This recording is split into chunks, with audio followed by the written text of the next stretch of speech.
And I don't think it's likely, but there's an attack that's going on right now, and it's Pakistan. Pakistan is another Muslim country with 160 million people, and they have nuclear weapons, and they have the means to deliver them. Now, back last summer in Chicago, there was a debate among the Democratic candidates, and Obama came out and said, I want to have the unilateral U.S. bombing of northwest Pakistan. Mrs. Clinton said, no, you don't want to do that. McCain said no. Even Bush said no. And now the U.S. is doing what Obama demanded. The U.S. is bombing northwest Pakistan. And indeed, the U.S. and NATO troops and the Afghan troops are preparing to invade Pakistan across the Afghan border. Now, why are they doing that? This is the one part of the world where they still talk about bin Laden, Al-Qaeda, the war on terror, all of this idiotic mythology. Why are they doing it? They want to destroy the Pakistani central government. You probably saw the statement the other night from the Prime Minister of Pakistan, Gilani. He says, our national honor and sovereignty does not allow foreign troops to come into our country. And he's absolutely right. But the U.S. and NATO are now going to do that under the new policy. The goal is to destroy Pakistan. You see Iraq now carved into 3 parts. Pakistan will be into 4 or 5 parts. It'll be Sindh, Pashtunistan, Baluchistan, Waziristan, and on, and that will never end. That's the goal. Now, why are they doing that? Not so much because it's an Islamic country, although that does figure in. Mainly because it's a potential ally of China. It's traditionally friendly to China, and under conditions of world crisis, Pakistan would tend to gravitate back towards China. So look at our hit list now. We've got not Iran on the hit list anymore. Iran is now a candidate to be played against Russia. But the hit list is now Sudan and Pakistan. So that's the change.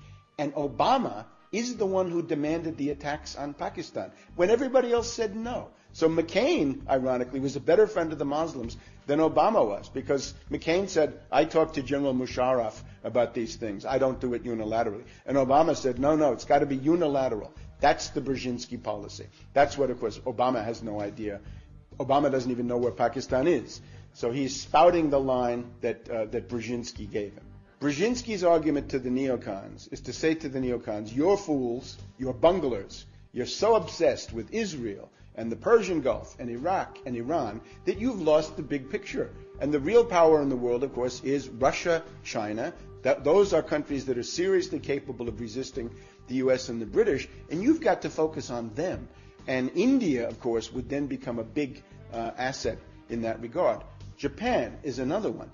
There's just been a summit of Japan and China. And the big question, of course, there was, would Japan become a staging area for the kinds of destabilizations of China that Brzezinski is planning? So the Japanese government, fortunately, has said no. The Japanese defense minister said that chaos in China would be the worst possible outcome for the interests of Japan. So it looks like Japan is saying no. Looks like Taiwan is saying no. They voted for the more reasonable party, the non-independence party that wants to have good relations with the mainland of China. The old KMT is now back in power. So everybody in the world is now in the process of choosing sides. Now, the point of having Obama is you've got the same old imperialism, and you're going to give it a facelift. You're going to give it cosmetic surgery. And one goal is to have that face for Africa. Let me just do Africa for a second. The goal in the case of Africa is to kick the Chinese out. It's to deprive China of the oil. We've seen it with Sudan. Oil, raw materials, minerals, and other things that they get from China. Ultimately, Brzezinski would like to isolate China, encircle it, and then reach a point where China would have nowhere to turn for oil except the Russian oil wells in eastern Siberia.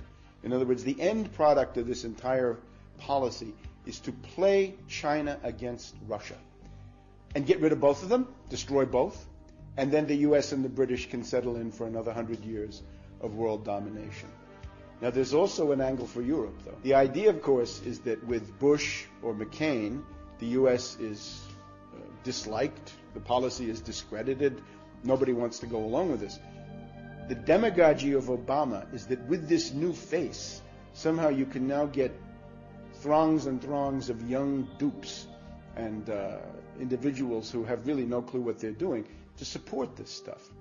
In other words, Obama wants Europe as a tool against Russia. And I would urge you, don't go there. Realize that that is what you're being offered, and don't do it. And if Obama comes from London to Paris to Berlin, it would be important for people to go out there and say, well, or not to go out there, say, we don't want any part of this. This is the policy that Brzezinski's been following. NATO expansion, far beyond the lines that were agreed on back in 1990 and 1991. You may remember there was an agreement that said the U.S. would not even go into East Germany. And now we're all the way to Lithuania and Georgia and Ukraine and all these places. Now, what we're headed into is a Polish missile crisis. You had the Cuban Missile Crisis in 1962. That was bad enough. The Polish missile crisis is going to be worse because there are elements in Poland, there are elements in the Czech Republic. There's even an element in Lithuania. There's a forward tentacle of that system in Lithuania, right on Russia's doorstep. What is the goal of that?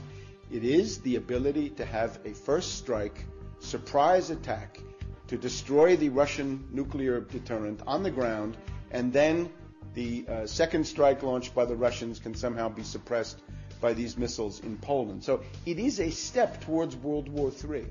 And it is Brzezinski, another angle that goes with it. The independence of Kosovo, under what amounts to a criminal organization, in my view, is another one of Brzezinski's projects. And this, of course, is designed as an affront to Russia. Today we have the indictment of the capture of this guy, Karadzic. Karadzic is a very bad guy, but why now?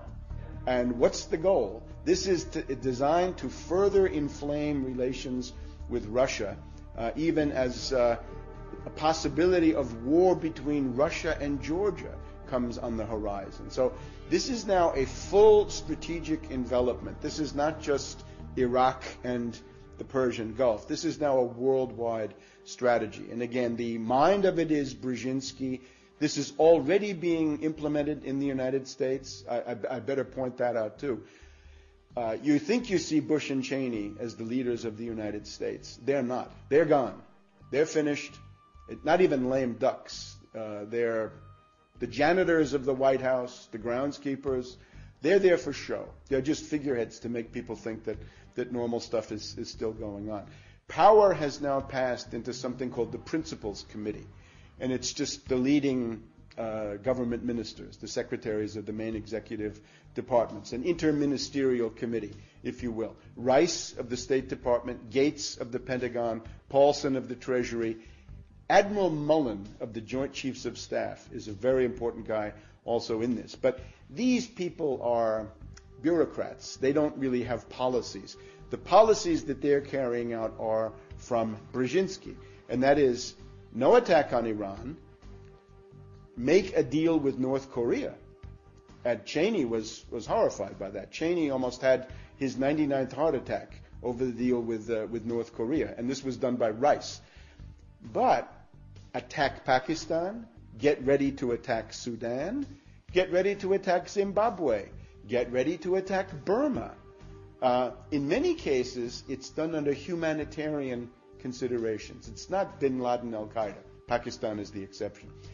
But in most of these places, like Sudan or Zimbabwe, it's human rights. Goes back to Carter, right? Goes back to the time when Brzezinski was running the National Security Council. So what you've got is a shift. Instead of having imperialism with right-wing slogans, you've got imperialism with left-wing slogans. But the content is either the same or, I would argue, worse. Because the neocons had one benefit. They picked on relatively defenseless states. In other words, everybody knew there was no way that Iraq could strike the United States directly. It's not even easy to see how Iran could strike the U.S. directly. But when you get to Russia and China, that looks very different, doesn't it? Because now there are intercontinental ballistic missiles and H-bombs, and they can defend themselves, and they will. So the neocon game is over, but you can see that at least they had some limits to their insanity, whereas with Brzezinski, the insanity is essentially unlimited.